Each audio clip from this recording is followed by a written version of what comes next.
પાટણ ગામ નજીક કાર અને રિક્ષા વચ્ચે અકસ્માતમાં પતિ પત્ની તેમજ રિક્ષા ચાલકના મોત।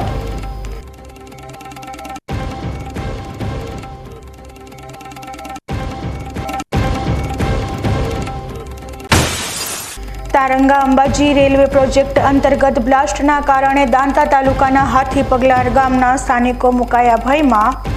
બ્લાસ્ટથી ઉડતા પથ્થરોના કારણે ઘરો તેમજ રહીશો નથી સલામત।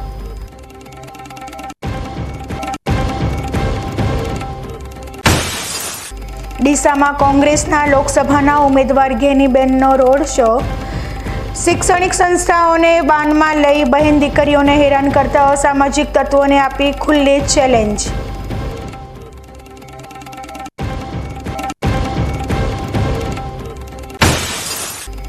મતદાન જાગૃતિ માટે જિલ્લા વહીવટીતંત્રનો નવતર પ્રયોગ।